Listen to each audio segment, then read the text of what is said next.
I I forgot that I can just turn my headset down. It was playing so loud in my ears.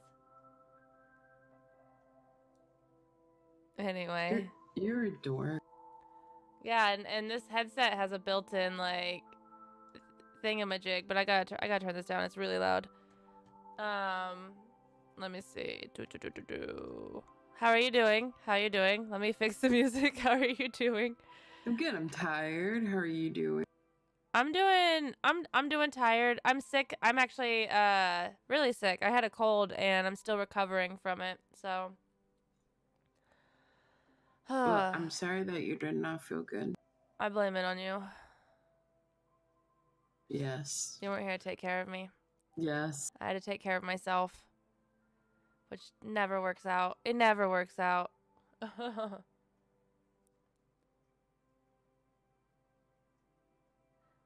Let's see. Okay. Well, hello everybody. I am Pokket, and this is the Seriously Killer podcast, where we talk about crime and murder and stuff like that. And I only did like 5 hours of research yesterday, not just for one topic. I just went on a roll. I just kept going from topic to topic, and I was like, this is probably not healthy at all. No. I was so fascinated. I looked up next week's topic, and then I figured out like the next 8 topics of who I'm covering, including our viewer picked topics, which people have posted in our Discord. And our Discord, every day people are saying hi and talking to one another, mostly just saying hi. Sometimes posting stories that are happening in their own town right now, which is very interesting. So That's pretty cool. I don't really have a story from my town. I had nothing. I don't know. I don't watch the news. I don't watch the news ever. Yeah, me neither. I mostly just like see stuff on Twitter. That's it. So if something happens on Twitter, then I see it. But otherwise, I don't really pay attention to the news because I don't have cable. So I don't really know how. If it doesn't happen on Twitter, it doesn't happen, is basically what you're saying. Pretty well, I mean, it does happen, but like I don't ever see it. It doesn't happen in my mind. There's been some like pretty recent stuff as well, so I don't know. Wait, Twilight has been voted the worst movie of all time. I've seen worse. Come on. I don't think these people have seen some of the movies I've seen. Right. Like Splice. Have you seen that with Adrian No. Brody? That was, I mean, I guess if you really want a really shitty movie with awfulness, then see Splice, because that's definitely like worse than Twilight. I think it's just people hating.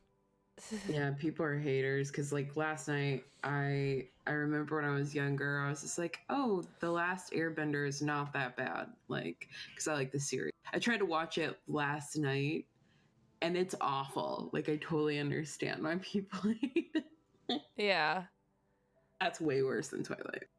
Yeah, I didn't like it at all. The Last Airbender. I mean, I thought it was like bad. I still think it wasn't as bad as Splice, or maybe, this one thing called Human Centipede. It's pretty bad. Like, there's movies where they, like, pass the threshold of so bad that they become, like, entertaining. Because they're just so bad. And I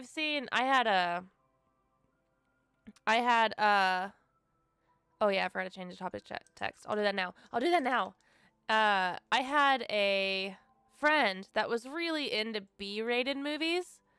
And it was very interesting, to say the least, because I remember one time we're watching this B-rated movie. I don't know what it was called because I just kind of watched and drank because that's what I did when I was 21. And it was this B-rated movie, and they were like in this asylum, and it was abandoned, and a serial killer was hunting them down or something, and one of the girls got stabbed. And I swear to God, she bled Pepto-Bismol. Like this pink, liquidy, like, it looked like Pepto-Bismol. And I'm like, is this seriously like Pepto-Bismol right now? Like, they couldn't afford any sort of like realistic blood. Like I'm a person who does like FX makeup, and Right. I could probably do a better job. So that was Everybody interesting. knows the old corn syrup trick anyway. Yeah. No, I don't actually. Oh, just corn syrup and maybe flour, or just corn syrup, and that's supposed to like have the consistency of blood. I mean, that's what. I didn't know Not that that. I know. Not that I know, but Uh-huh. yeah. Uh-huh. I'm pretty sure. I'm pretty sure. Like when like we were like, cause I grew up poor, so like we didn't have like money for like fake blood at Halloween. So here's my mom being a good mom and like food coloring and red corn syrup, throwing it on the Empire blood or whatever. So My mom wouldn't let me be like something scary. you had to be an angel No, kind of thing. I had to be okay. I remember one time I was a unicorn. It was adorable. The other time I was like a legit clown, not like it, but like a legit clown. It was also adorable. I had a sad face because I was sad when she did the Aw. makeup. So I had a sad face. And I Aw. looked so sad. There's this photo and I'm just sitting there like I didn't get a lot of candy or something and I just looked so sad. So it's just like, and then Pixar didn't happen. I think I was like a fairy and I was just like, and then I stopped dressing up and stopped going out. But my dad, one time I was dressed as I think it was when I was dressed as the unicorn, and we're walking through this haunted house, and my dad was Freddy Krueger. And my mom kept saying, "That's your dad." And I'm like, "That's not my dad." And I started Jesus. crying. I started crying and screaming. And he even tried to say hi to me. And I just started screaming. Yeah, that's going to be a nope from me. Yeah, I would have been running too. Things to scar your children with at a very young age. But no, I grew very into like gore and horror when I was like a teenager, and just like messed up shit. And I grew out of gore. I'm not a big fan of gore anymore. It's very unsettling, but I'm still into like true crime and mystery and fucked up stuff. Psychologically fucked up things, I guess. Kind of Right. like, can I say the F word more in Yes. 5 minutes? You can. Okay. I mean, you can. But yeah. I gotta shove this door really fast. Okay. Fire truck. Yes, fire truck is the word I'm trying to say. Viewers. But I don't know what happened. I went from like this sweet, innocent summer child to someone that likes a bunch of scary shit and metal music and dresses like a punk, and I rebelled. Same. I rebelled against my mom. Sorry, Mom.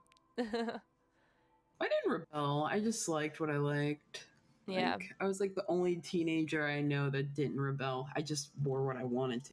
You know, I legit blame the internet for me, because I got the internet. We got the internet when I was 12, and this is the beginning days of the internet. Mm-hmm. And when parents had no idea, like they still have no idea, but when they really had no idea what was on the internet. I think now most parents know that there's porn and there's like bad shit everywhere and you have access to shitty people. Like now at least I think most parents have an inkling of that, but back then, no idea. No idea. Yeah. And 10 or 11 when we got internet. yeah, I think I was like 11 or 12. It was before my mom got remarried. And let's just say AOL chat rooms and whatnot.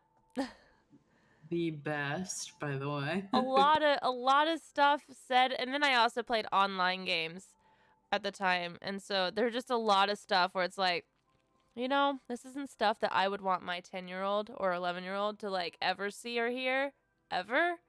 And I would monitor them so hard because I saw so many things, and I don't want to repeat any of it because it's just bad. Just imagine like, okay, one that's like not necessarily bad, it's just kind of disturbing, is like Meat Spin, like all those kinds of sites where it's like all this shit that you just don't want to see, and but even worse.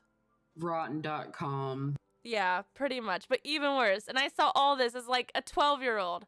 Imagine that being your first dick that you see. And then the second dick that you see ever in your life is on a nude beach in Florida, and it's like this 86-year-old man who is completely overweight, and you're just like, is that what men look like naked? I think I like women. Why? I don't Oh my goodness. Yep. It was pretty disturbing. So, when's the first time you saw your first penis? No, I'm just kidding. I'm just joking. Sorry. I was gonna say, I don't even remember. I don't even remember. Back in the Stone Age. Anyways, Seriously Killer Podcast. Totally serious, by the way. Totally serious. Never derails, ever. Hey, we gotta start. We gotta start with, like, introducing ourselves and talking about life, and then one of my mods in the chat saying, I don't remember my first penis. Thank you for that very nice out of context quote. It made my day. Anyway, what have you been up to, Wish? It's been a week since I talked to you. It has been a week, and I have been up to a whole lot of nothing. I don't think anything important happened this at all. I know that's super sad and super depressing. I just, worked. That's it. Yeah. What about you? Oh, I went to the Twitch headquarters. Yes, there we go. Oh, that's right. Welcome to the Ambassadors Club. I am already a member. I was one of the founding members of the Ambassadors Club. Hello. I'm one of the second wave of founding members. Yep. So I went to the headquarters in San Fran, and it was a short trip. I flew down Thursday, stayed there Friday, came back Saturday morning, and immediately went back to work and realized that I was getting sick.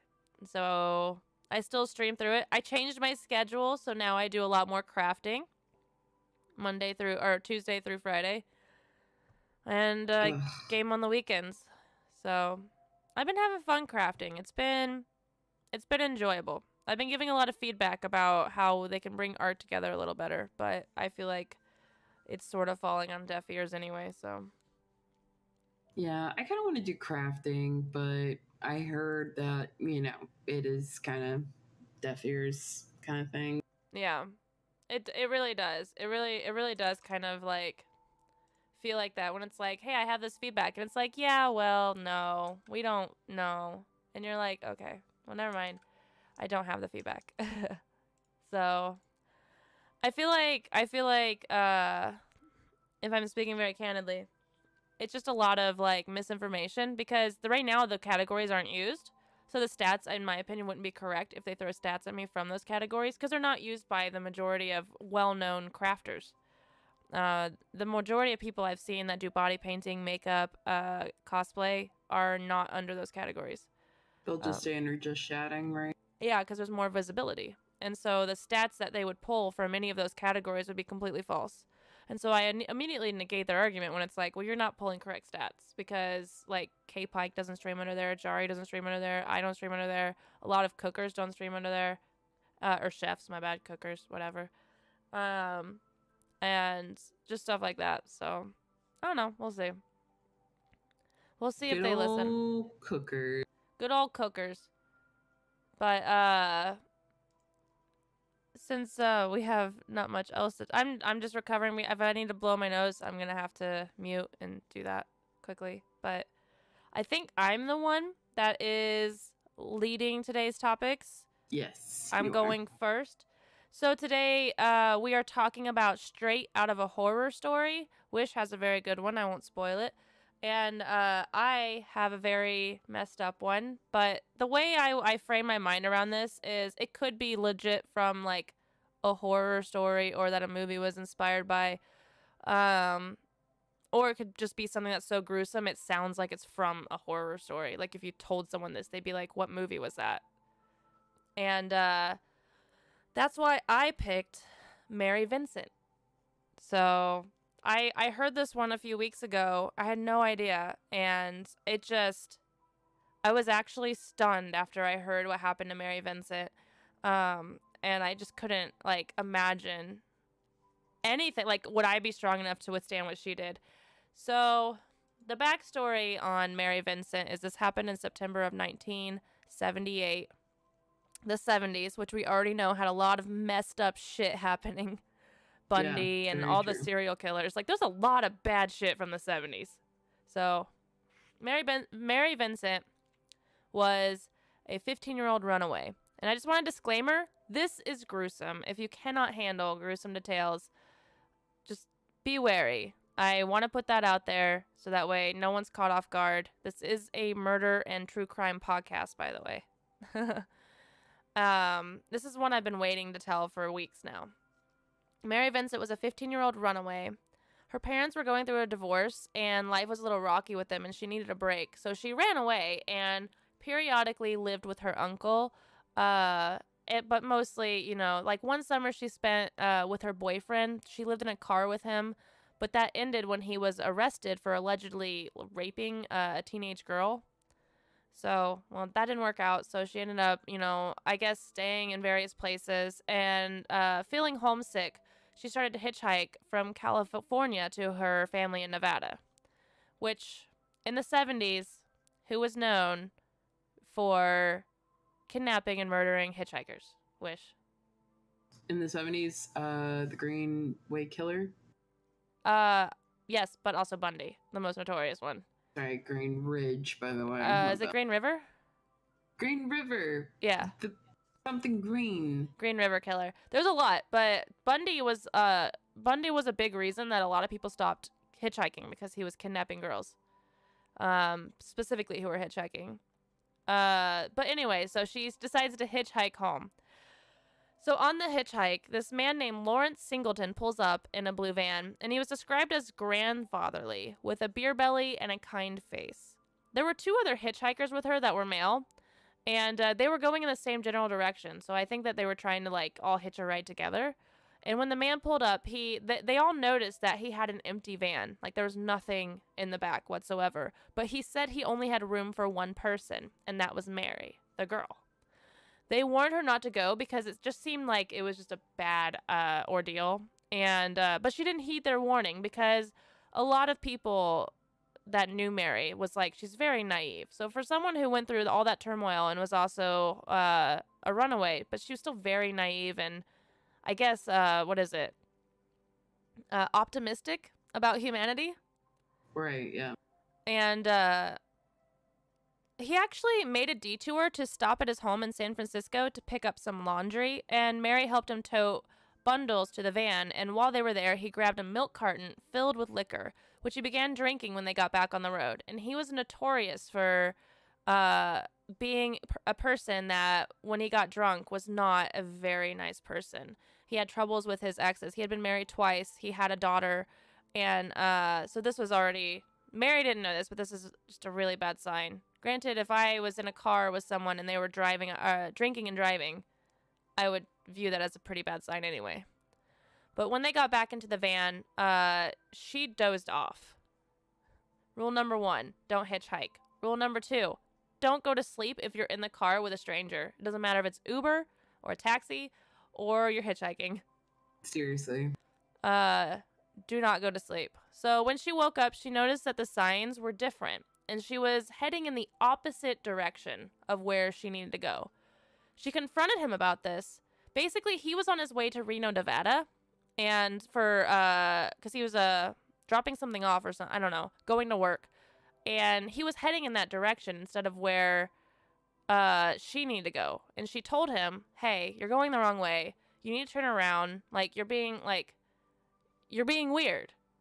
And he claimed that it was an honest mistake, that he forgot. And he turned around, but several miles after he turned around, he pulled over in the middle of a deserted road off the highway. And he said that he needed to relieve himself.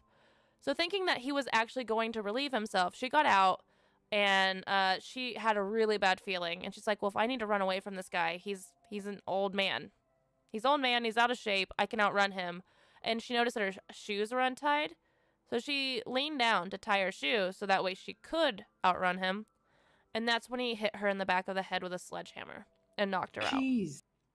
Yeah. So when she came to, she was tied up in the back of the van. And that's when he began raping her.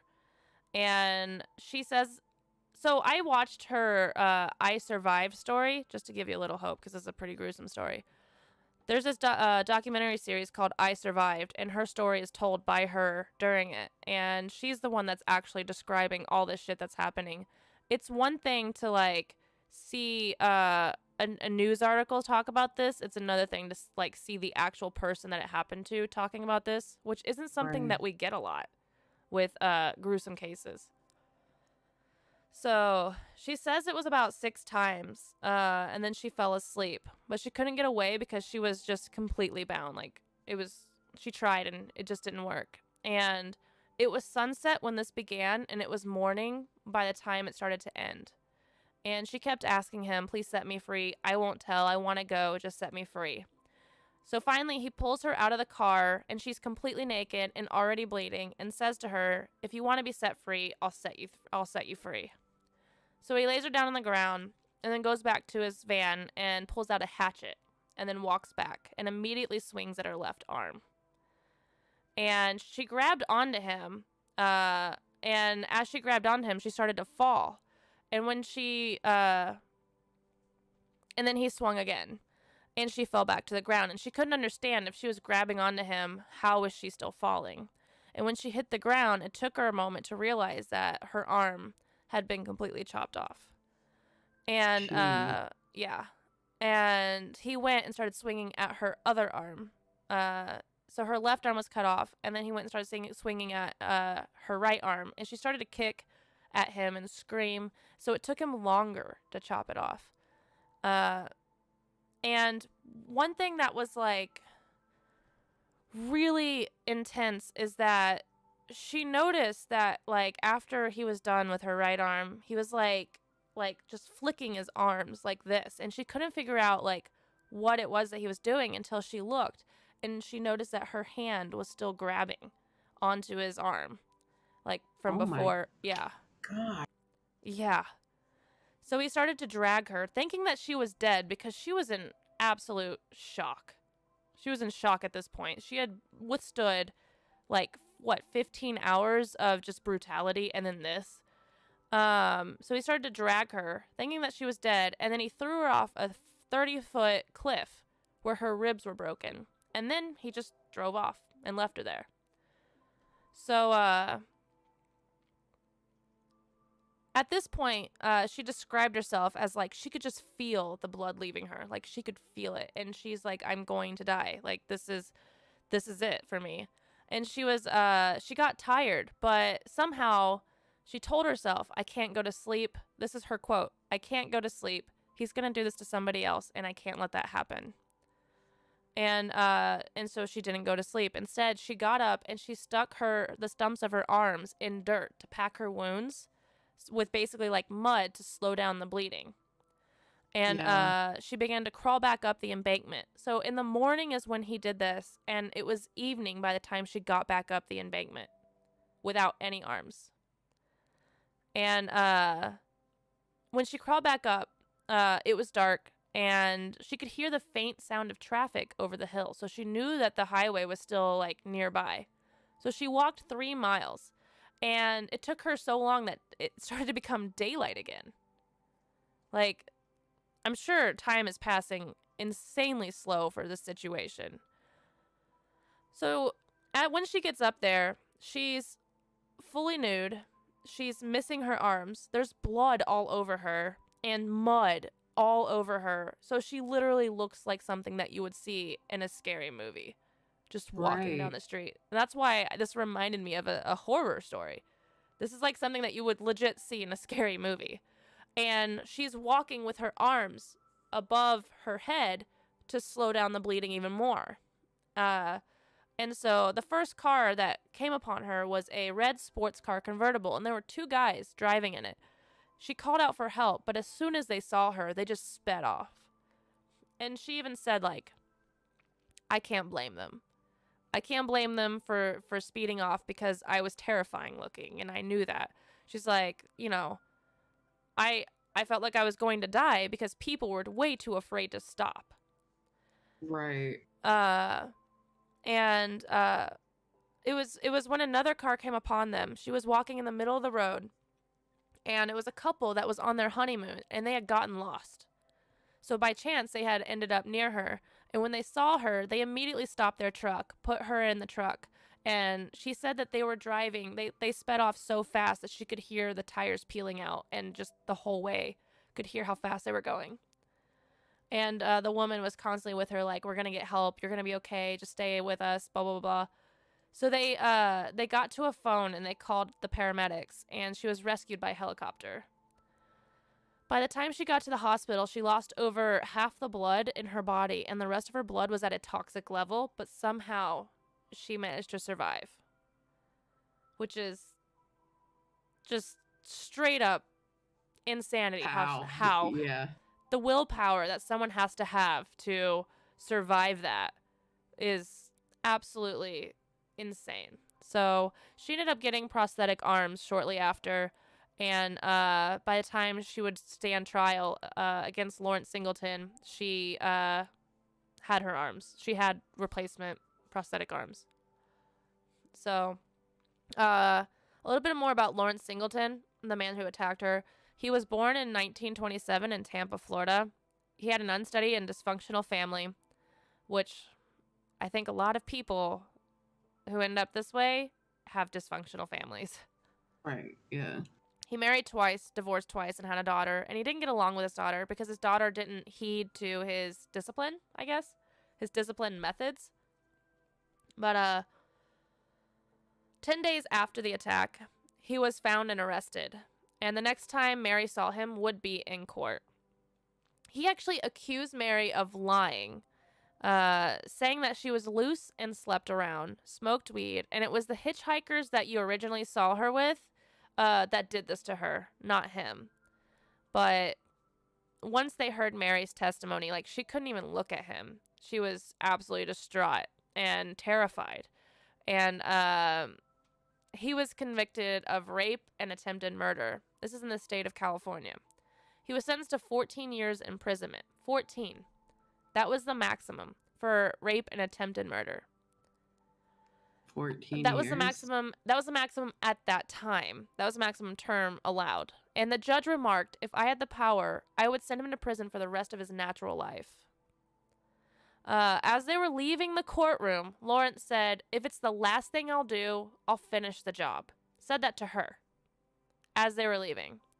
So this is a woman who at the time is still, or a girl that's still 15, has had one of the most tragic and traumatic experiences I can think of. Right. And he only gets 14 years. So if he manages to survive this 14 years, he gets out, and now she's terrified for her life again. But this is something that Lawrence actually said, and it absolutely pisses me off. So he was actually released on parole early, after 8 years. So he had a 14-year sentence, and he was released after 8 years. On good behavior. On good behavior. This is a man that threatened the girl that he already raped and tried to murder. That alone should mean that he just stays in there. But he actually said, I wouldn't be a normal human being if I didn't work myself into a rage when I think of how I was treated in the courts and also in the media. I have spent 10 years of my life in prison, each day being taunted and threatened. I have a compassion for the girl, and I have compassion for the family.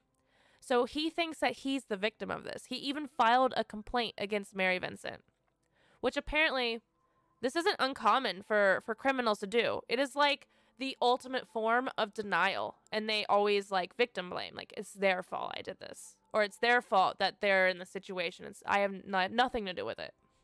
So, I want to go, okay, so I want to skip forward on some of my notes. He was paroled after 8 years, and he was able to reduce it due to good behavior and working as a teaching assistant in a prison classroom. And he was paroled to this is the crazy thing. This is like the Go America shit right here. He was paroled to Contra Costa County, California. I think I said that right. But the town denied him. They like denied him being paroled there.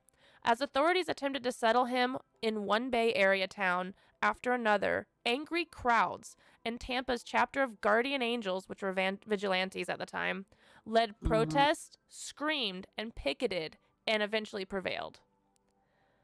So there were people protesting every town they tried to put him in. And in Rodeo, about 25 miles northeast of San Francisco, a crowd of approximately 500 local protesters were up in arms and forced officers to move him under armed guard from a hotel room.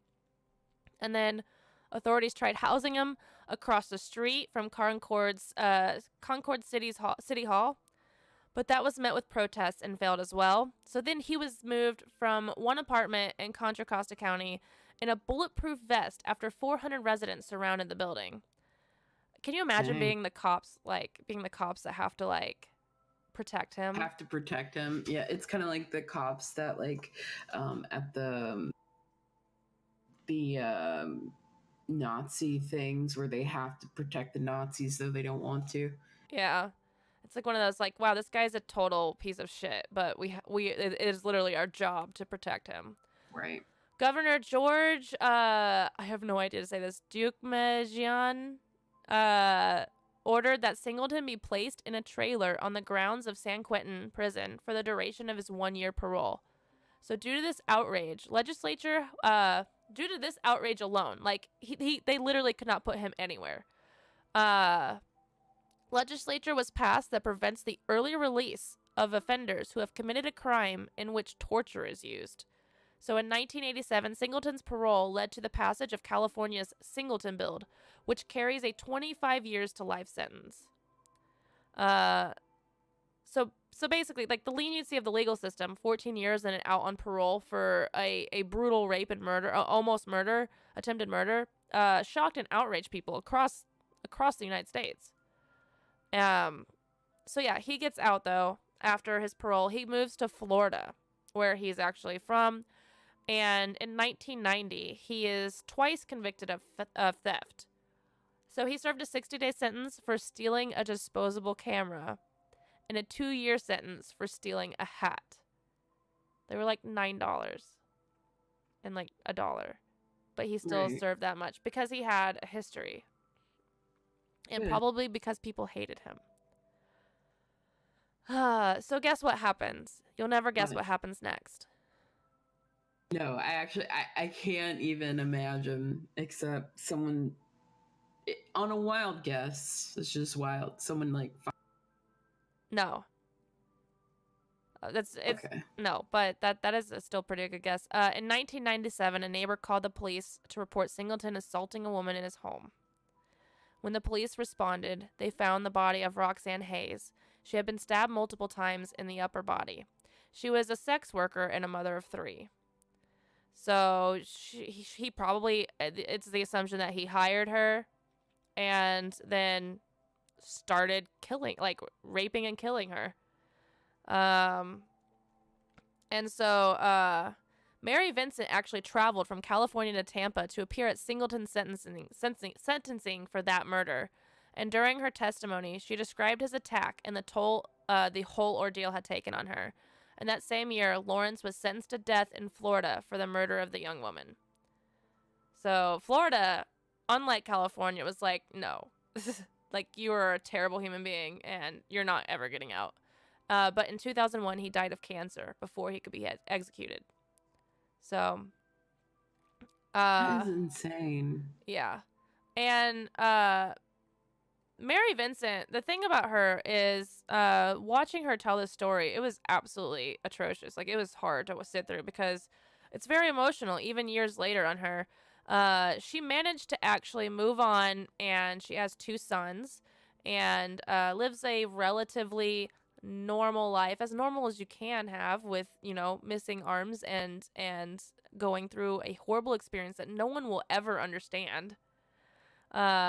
she said that that was one of the main problems whenever she got done, is a lot of her family basically like just like all split up. Really? Yeah, like her father apparently, have you seen A Time to Kill? No. Uh well, her father basically was like making a huge plot to get to avenge her. But then, it was like, no, don't do that. Don't do that. Right. So he ended up moving to Alaska. Her mom ended up staying where she lived, and then all of her siblings just kind of, all of her siblings just kind of like left, and all of her friends left her as well, and she ended up making new friends by moving to a place that really didn't know who she was, and just basically acting like she had always been born that way.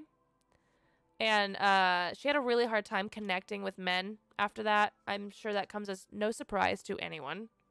Right. But she had a really hard time connecting to men. So she had dated maybe a couple times, but it was just like she felt like one guy that she dated was only dating her because he felt sorry for her. And that's actually a thing, apparently. I learned this. That's actually a thing where some people are like sexually attracted to the trauma of someone. Does that, I mean, in my mind, it doesn't make sense, Me but neither. apparently that's actually a thing. And she felt like that's what that situation was. And so it just wasn't a very healthy one. And then she just couldn't find, due to her own anger inside, she just couldn't find healthy relationships. So she just chose to raise her two sons. And she says that it's her sons that kept her alive. And she said whenever Lawrence got out after 8 years, she had her first son already. And she was more scared of like what would Lawrence do to her son Right. than she was about her own life. So, hi, yeah, helper syndrome or something. Yeah. Um, I didn't actually go on. This is a question from chat. Did Pocket go on the deep dark web for this story? I didn't. I watched a documentary called I Survived, and it was like season 3. And Mary Vincent was the one of the main women talking during it. So I do believe that there have been works spawned from her tragedy. I do think that there might have been a movie, not a big one, but yeah. You can find I Survived on Amazon, I believe, and Lifetime has it. So I Yeah. Survived is really good. I've been watching it, and like I said, there's usually like there's 3 stories that they tell each episode, and there's usually like one story where it's like I survived against Mother Nature. And then usually another one that's like I survived this with against all odds, like a plane crash. And then one where it's like I survived someone trying to murder me. And you're just like, "Holy shit." Like all of those are Right. terrifying, but whenever you think of like the chances of you surviving murder, oh my gosh. So, Well, uh this is not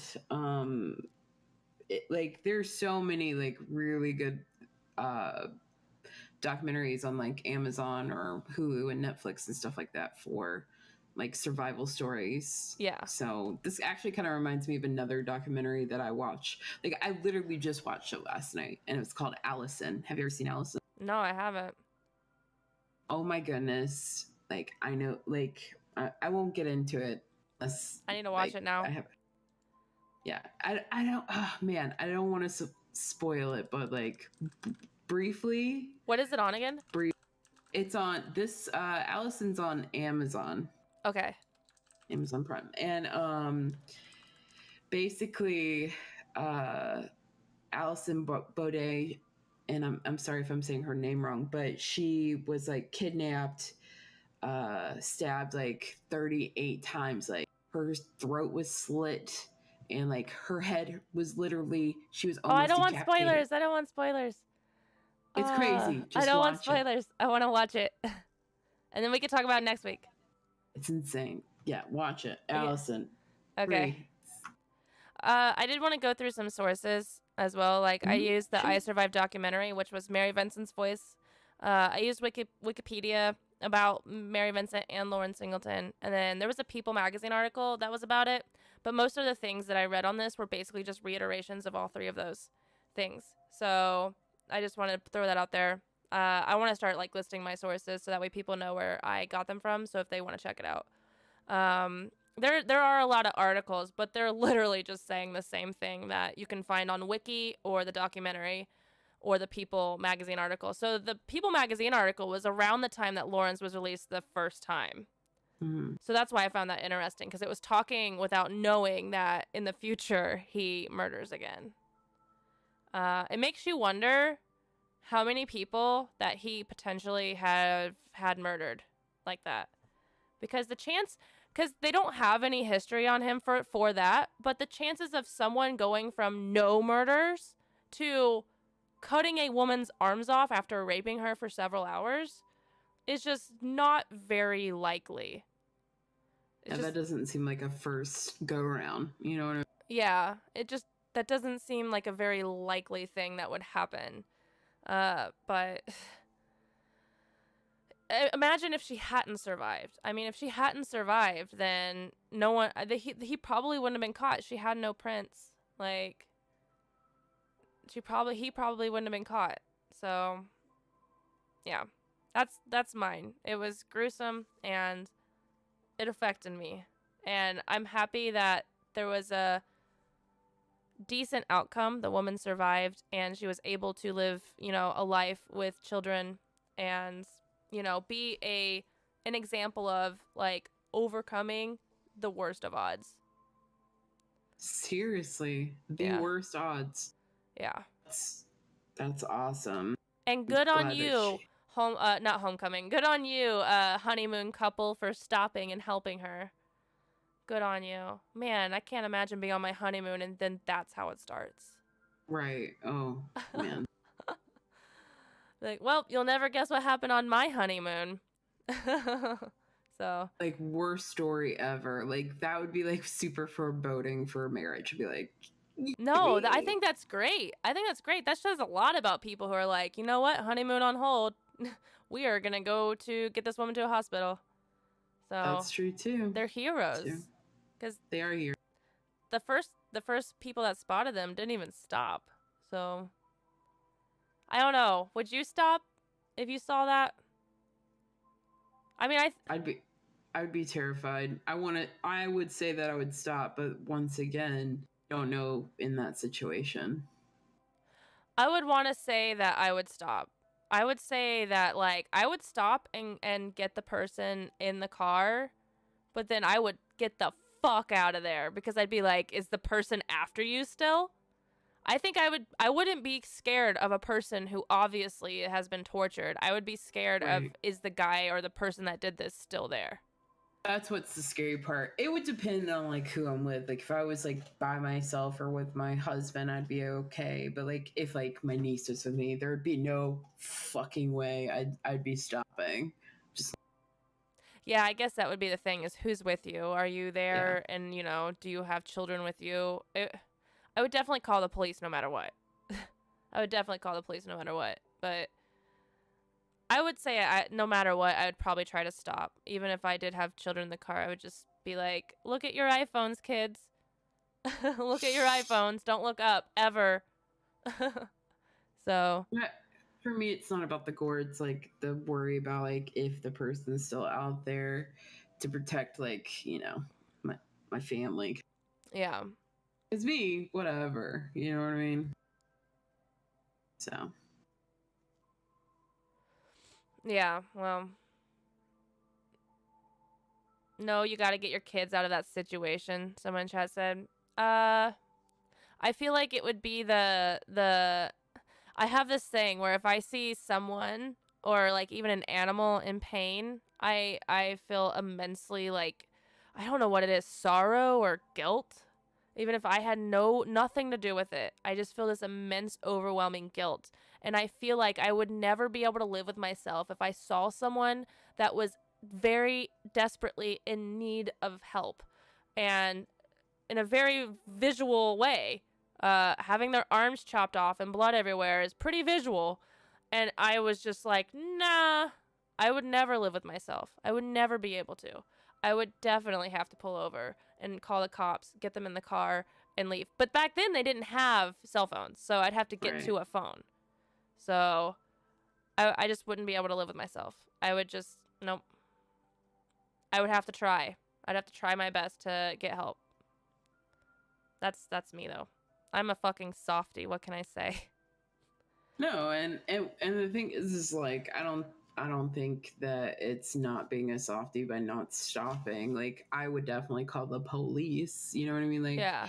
I wouldn't. It literally would just depend on like what the situation is going on right then. Like if I had family with me, I would not stop. Only if it was my husband. But or if I was by myself, I'd stop. But I'd also make sure I'd call the cops at the same time because like here's the thing, like what could you do? Like first off, I don't want to put like my niece in danger, but like what can you do at that point? Like yeah, you could take him to the hospital, but also you're not equipped for all that, you know?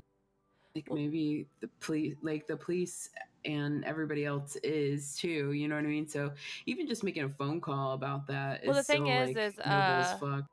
well, back then, because it's not like they didn't have cell phones. So if you're like, well, I'll just make a phone call. Even if you're like nowadays, we could be like, well, I'll just stop on the side of the road and kind of like watch over her and make a phone call, but not let her like in my car. But nowadays you can do that. You can literally drive by, make a call immediately, tell them where they are, tell them where you are. But then they had to drive like to a gas station, to a rest stop. Like they had to go to something. Who knows how far away that was? They Right. didn't. They never specified how far away, but I'm assuming it was a lengthy drive because they were in the middle of nowhere off a highway. And so this is a woman that you're like, no, I'm not gonna help you. I'm gonna drive several miles out and just leave you here to fend for yourself some more when you've already had to go through this all by yourself. And it's one of those things, that as much as it might be like, well, think about the kids that might be in the car if you have kids, which is a complete hypothetical. This couple did not. That saved her. Right.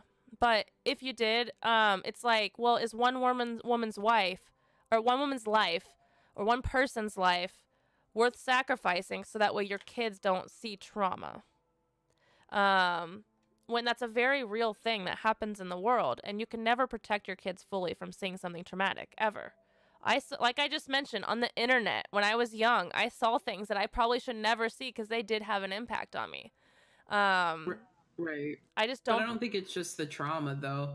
Like it's their safety because you don't know if they're still out there. Like, you know what I mean? Like, No, I get that, but that's why I was like, I would put her in the car and immediately speed away, no matter what. I would just be, and I'm sure that's what the couple was thinking too. Like, get her in the car and get the fuck out of here. Like, right, just for sure. and go to the nearest phone.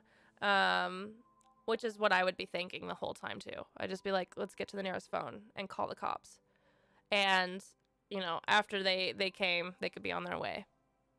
So I don't know, man. I would stop because especially back then when there wasn't a way of accessing cops as easily, or help, it would be one of those like I would want to make sure that they were okay. Right. And so, given that situation back then, I'd probably definitely stop, no matter who I was with. I would hope I was with someone. I would hope I was like with like my boyfriend or something, but even if I was alone, I would still try. I don't know. That was dark, and I'm sorry for bringing down the mood. Your turn. Well, these are all technically super dark, but Yeah. with our topic, I took things like a different way, so to speak. No, that's fine. Where the topic is straight out of a horror story. Well, I literally took that as, what if it's a horror story that inspired movies? Yeah. And so, with that being said, I am going to be talking about Ivan Milat, which is the Australian backpacker murderer. Yeah, Uh, we discussed this sorry. briefly last night, and I didn't know what you were talking about at first, but then I Yeah, did. he is the murderer that inspired the movies, and it's a TV series. I didn't even know it was a TV series, but the Wolf Creek, which like that movie was released in I believe 2006, and I remember seeing that at theaters.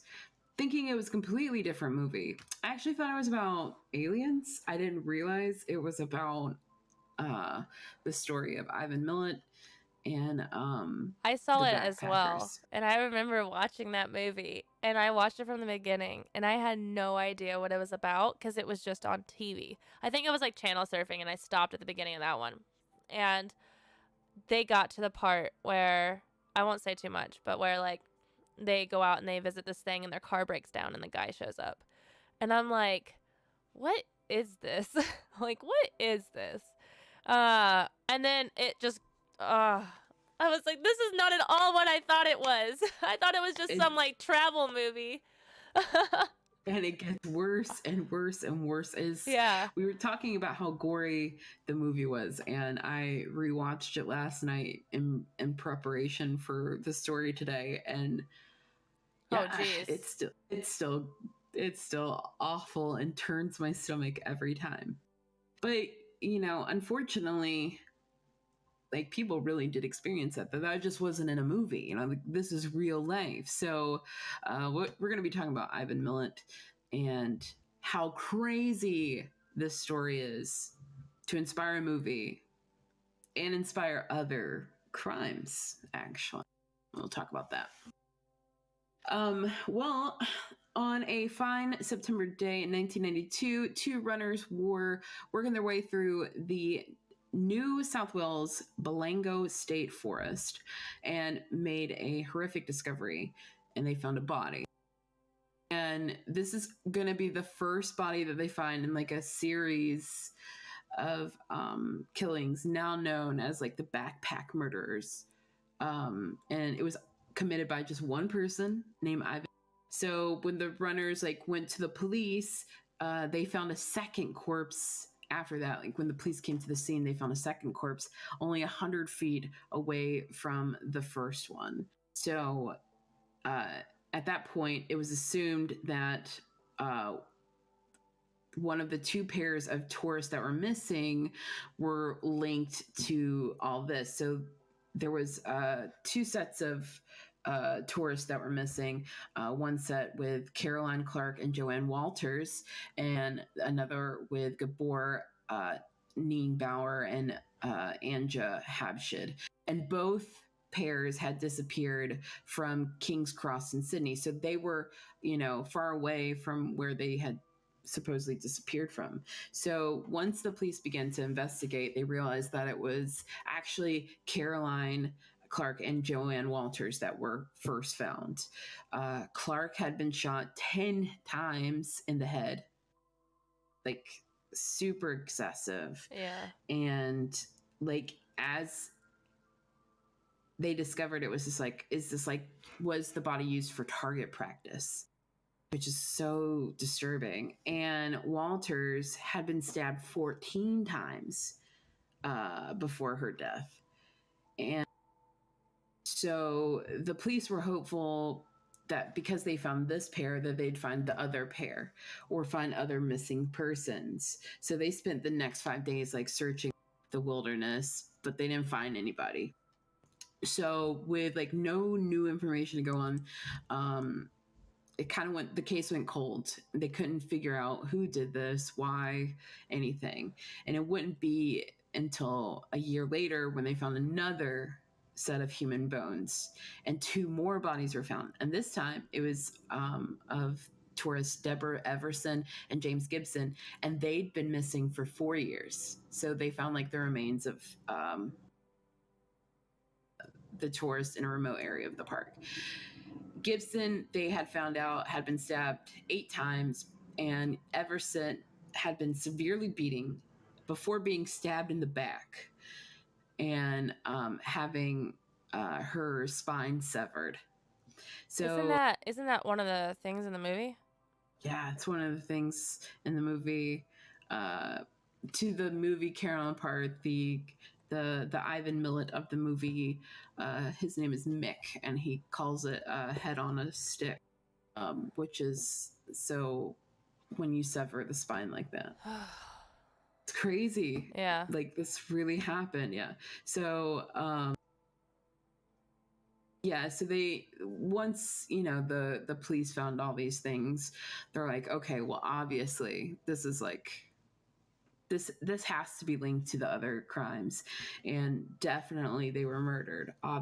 So after the pair had gone missing, Gibson's backpack and his camera were found beside the road, but it was 75 miles south to where their bodies were found. So it was just like that where they went missing from, the cops had no idea because they were found so far away from their, the evidence of where they were was found so far away from their bodies. So within a month, 3 more bodies were found in this forest, and it was identified as the previous missing people, Nabowder, Abshed, and then one other missing tourist named Simone Chamel. And with these discoveries, the investigators were like, well, now we have a serial killer. Like, we know this is a serial killer. So all the methods that were used for each individual victim were all different, though. So it was really hard to figure out like a motive. They had all been posed and they were all face down and all their hands were behind their backs. Also, they were all zip tied. And you said that they were all backpackers, weren't they? They were all tourists, all backpackers. Yeah. So the motive isn't known, but he did have like an MO. Yes. Yeah. Like, posing the bodies face down, backpackers, certain things. They also were hidden by like brush and sticks and thrown in bushes and stuff like that. So they found like campsites also, like near every burial point where they were finding these bodies. So it was suggested that the killer had camped out with the victims both before and after their deaths. So like he has spent a lot of time with these victims. So then at that point, police began to like use vehicles, gun records, gym memberships, just trying to figure out like in this area who could like be a possible suspect. So they narrowed down their list a lot, and it went from like 200 people down to 30. When this guy, his name is Paul Onions, and he's from the UK, he called the New South Wales police, and he was just like, hey man, in 1990, I was backpacking through Australia. So he was back home at this point. Like this was a couple of years after the fact. He's like, well, I was backpacking through Australia. Outside of Sydney, I was hitchhiking and I caught a ride with a guy named Bill.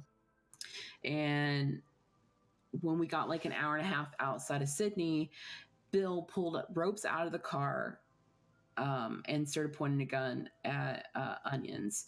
Then Bill attempted to tie his hands. Onions managed to escape and flag down a car as Bill continued to shoot at him. He was picked up by a woman named Joanne Barry. So they never said anything to the police, which is so weird to me that they never said anything and like finally spoke up years after the fact.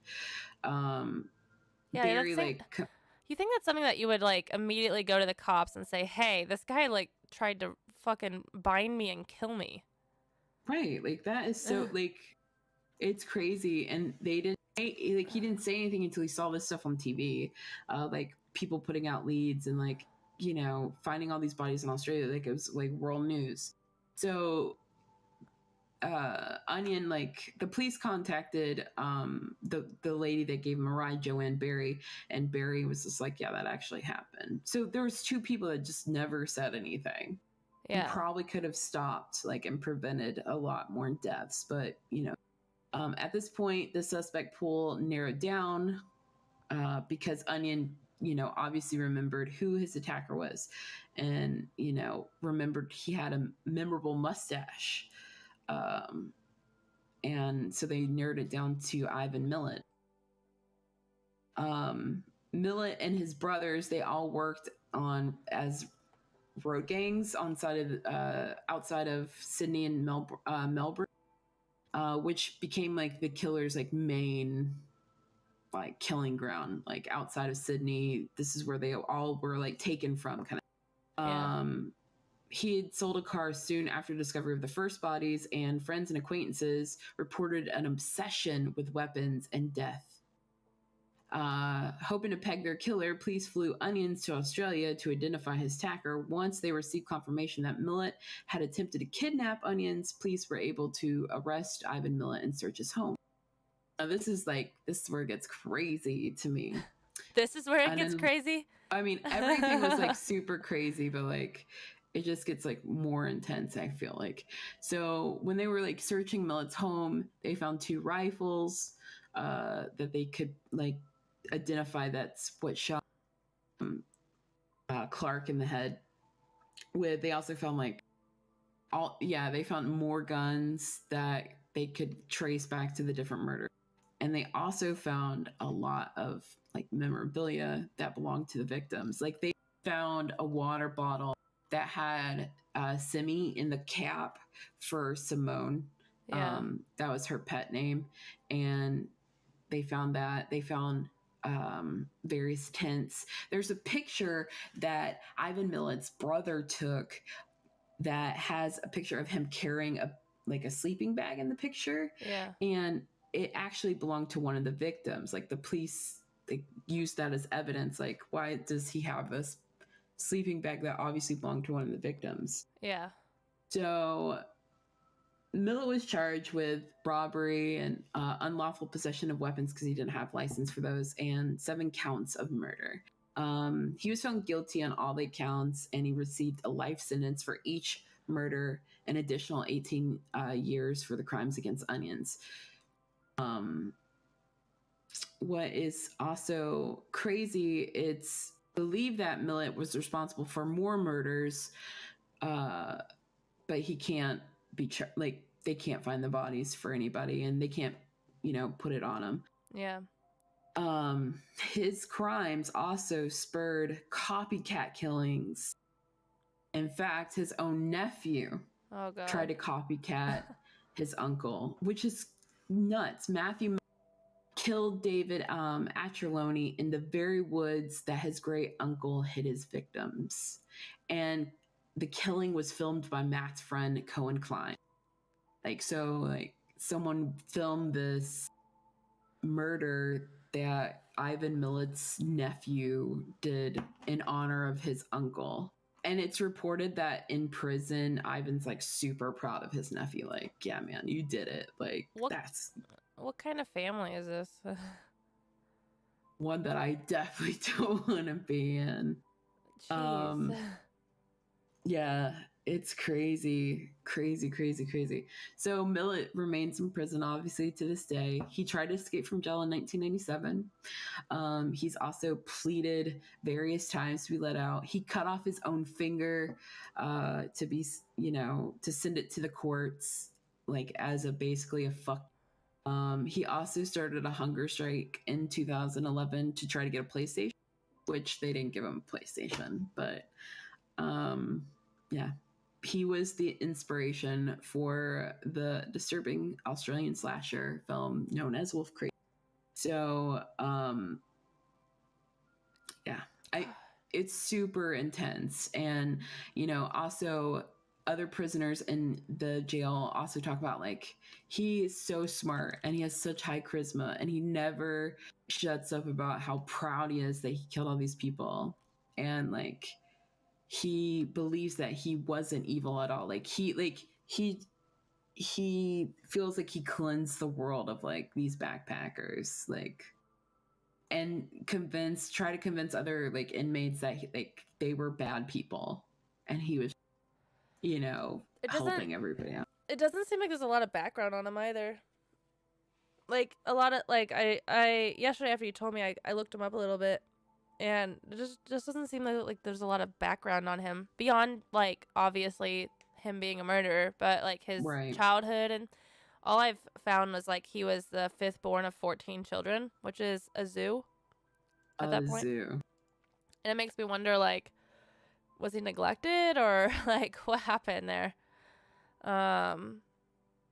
Did you know a lot of serial killers were dropped on their head? No, I didn't know that.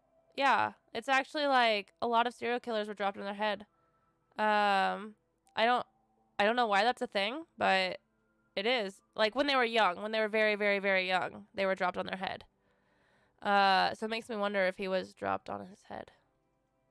It could be. Could be. You know what's crazy is like he's still to this day, like he's 74 years old. He's still in prison. Obviously, good riddance, you know what I mean? But like he's still like Oh, he's not getting out. There's no, no he's way. never getting out, which is great, but like because they really think that he killed more people than the ones that were found. Like they think that he killed 3 young women in Newcastle between 1978 and 1979. So that was a decade before the last killings happened. There was like a gap in between there, but there was also a disappearance of 2 nurses in 1980 that he's possibly linked to because they were working down the road from where he was working, and it just so happens that they disappeared.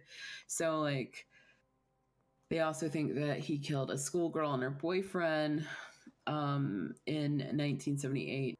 Yeah, there's like so much about this guy, like, and it makes you wonder, did he kill all those other people as well?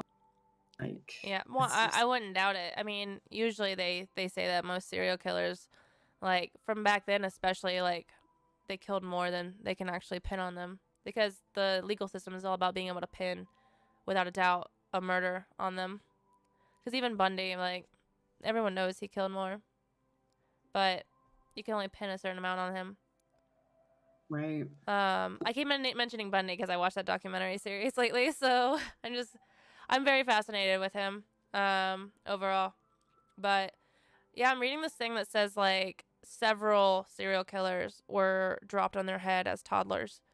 The cross country killer, the Night Stalker, the Crown Killer, the Gloucester Road murders, Son of Sam, the Werewolf of Wisteria, the Plain Field Butcher. Like all these people have been dropped on their head.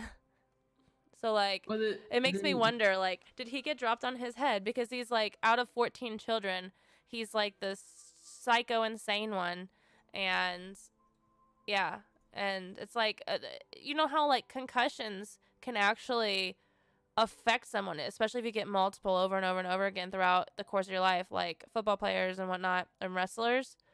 mm-hmm. Before they made wrestling like a lot safer. And so concussions can actually like change the way someone acts and make them a lot more aggro.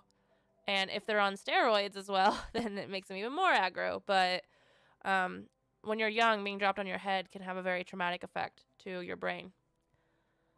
And that's why I wasn't saying it to be like funny, like was he dropped on his head? Because I know people have said that when I say stupid things. But yeah.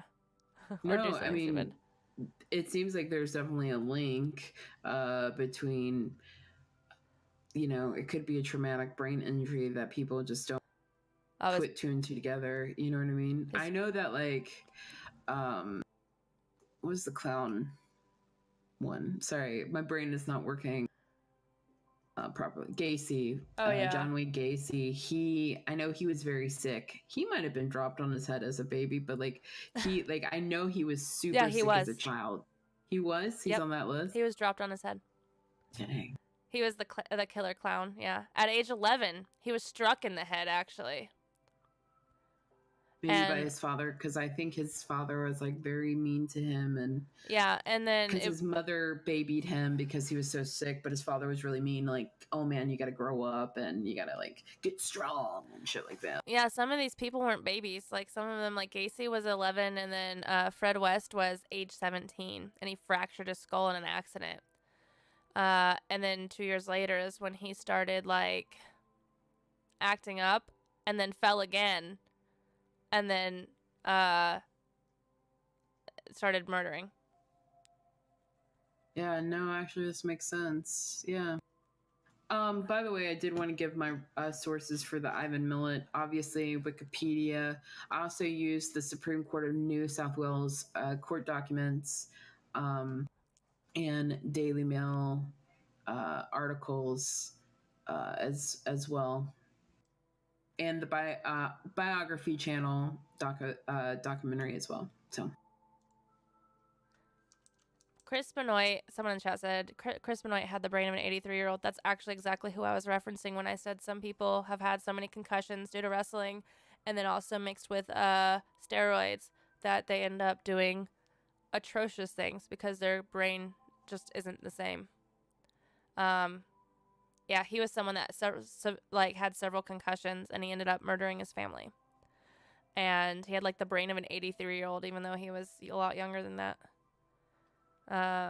Wrestling is dangerous. Maybe not so much anymore, but I mean, it just makes you think about like football and American football, that is. And like these guys suffer concussions and yet they go back in there.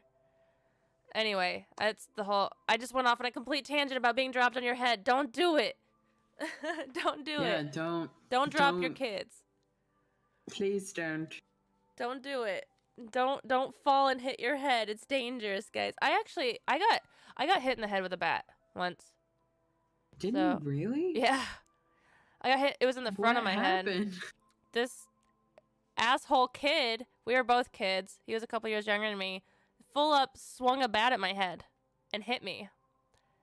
I have not murdered anyone, so it did not rattle my brain too much. I might be a little dumber than maybe originally intended, but that's about it. Maybe a little Bless weirder. Your heart. And then I actually fell on my head several times. So it's not always you turn into a murderer. I think there has to be other pieces of the puzzle involved, like bad parents, abuse. Wetting the bed is apparently a thing. Setting fires, abuse to animals. Yep. I've done a lot of research on serial killers. I've fallen on my head before. Yeah. I had good parents. So I had good parents. So I love animals and I don't like seeing people hurt, even if they're really bad people. So I don't know. Thank you, parents, for not letting me be a serial killer, I guess. It's very lovely of you. But yeah. You're watching me. Chat's watching me now. I'm it's harmless. Crazy because like my husband keeps going like, you're doing this podcast and like it's making me question things. No, my boyfriend's the same way. He's just like, yeah, I don't know if I should be worried, but you seem really passionate about it. So I'm hoping like you doing this means you're not going to kill me.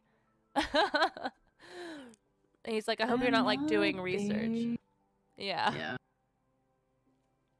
No, but no, I've been having I'm just so fascinated. Yesterday I looked up next week's topic, which I'm not going to say who, but I'm really excited about next week. Next week's topic is ancient history, and we're covering topics crimes from before the 1800s, which was hard because I wanted to cover so many people.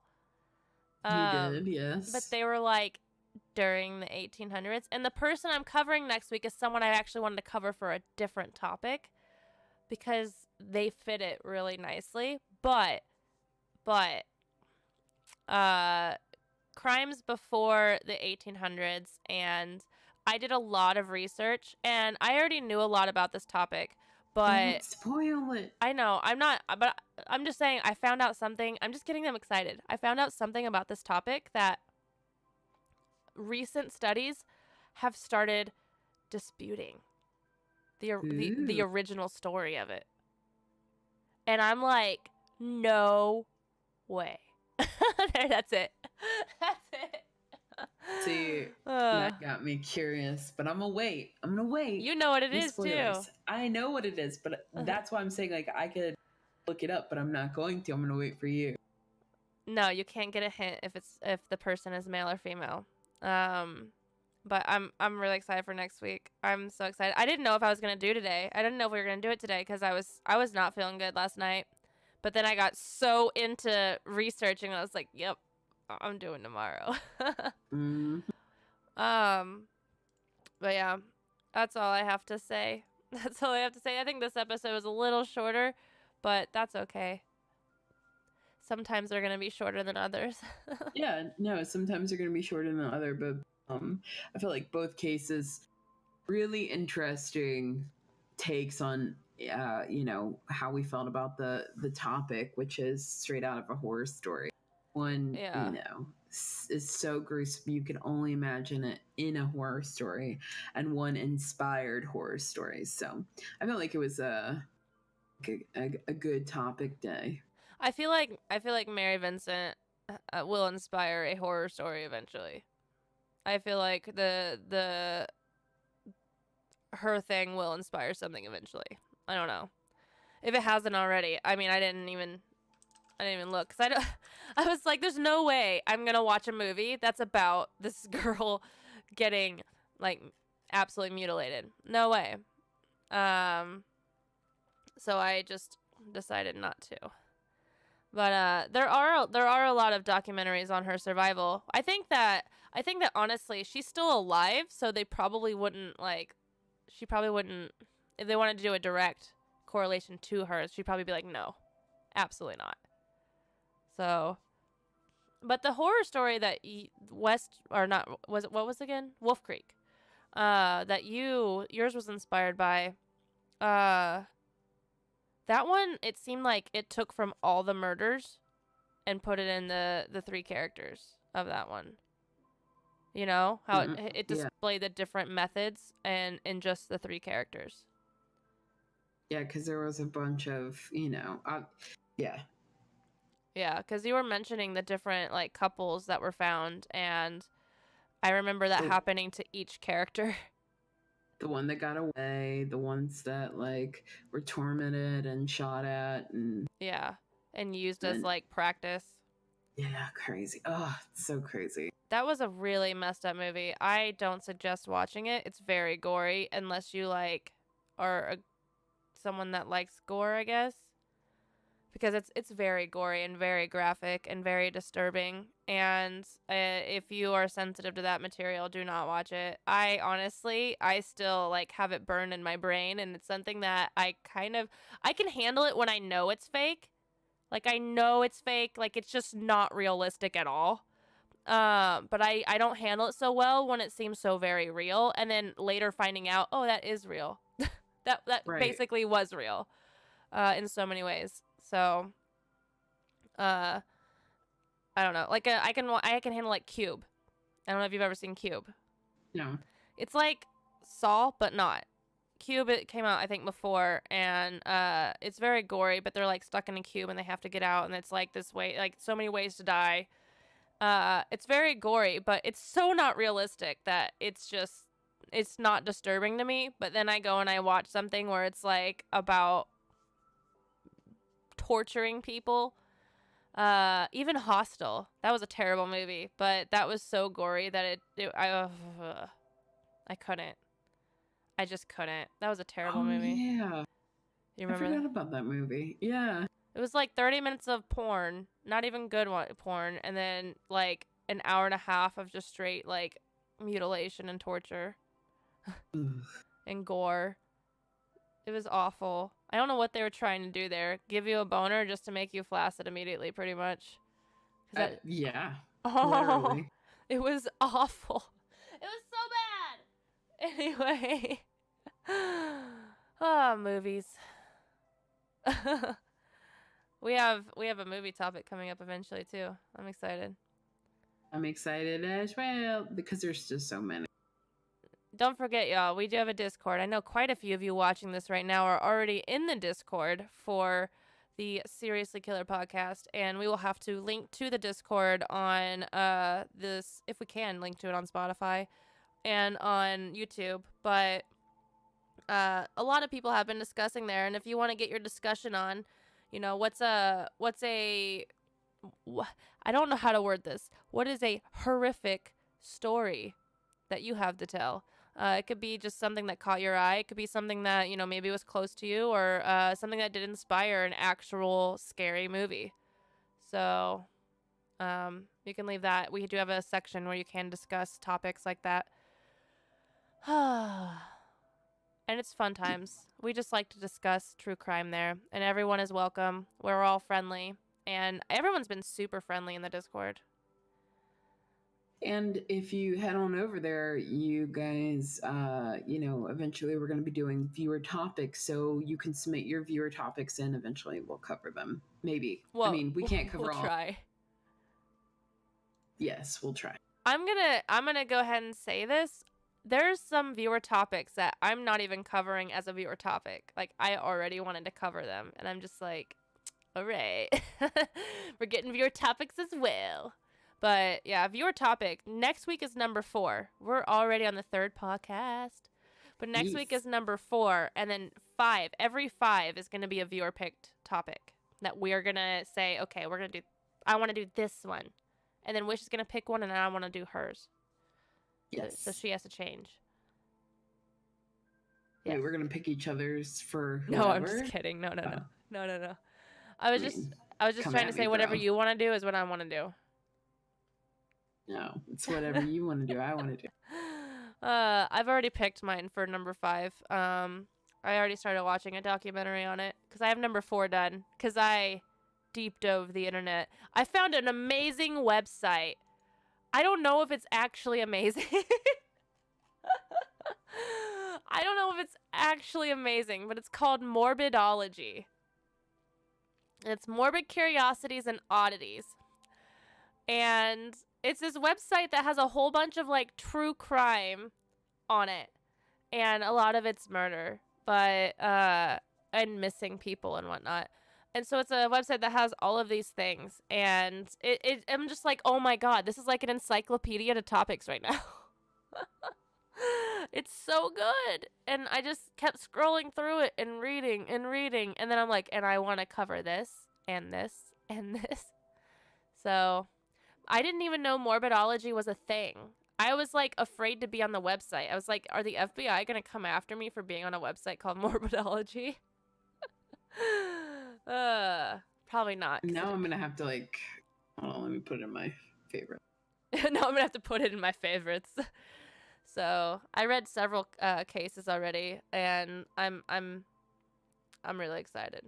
I'm really excited. It should be really good. I'm excited for the next like 14 weeks. Okay. Just 14. Is this the new crime library? No, you guys, you shouldn't go to it. You shouldn't go to it because you're going to read the topics that I'm going to talk about. You're going to read the ones I'm going to talk about. That's like saying like don't watch I Survived, even though it's great. I'm already on it. I already put mine in the spreadsheet, which ones I'm covering. So yeah, I gotta do that. So it just helps so much so you don't like waste your time. Why would I mention the website then? Because it's so good. It might be, I don't know what the crime library was, but it does seem kind of like a crime library. So yeah, it is very similar. I can see. They even have like true crime documentaries on Netflix. So I'm going to be watching some Netflix today. For sure. So it's research, guys. It's research. FBI, feds, it's research. That could be taken wrong too. Anyway, I think it's time to go. I'm sick and I'm having trouble breathing and I'm making myself laugh and it's not helping. So my name's Pokket and you can find me on Twitter at Pokket with 2 Ks, not a CK, and on Twitch at Pokket. That's where the podcast airs every Thursday at 10 a.m. Central Time. And Wish, where can they find you? I'm Wish. You can find me at Twitter on Wishfully TV, all eyes, WISHFUIIY TV. You can also find me on twitch.tv/Wish.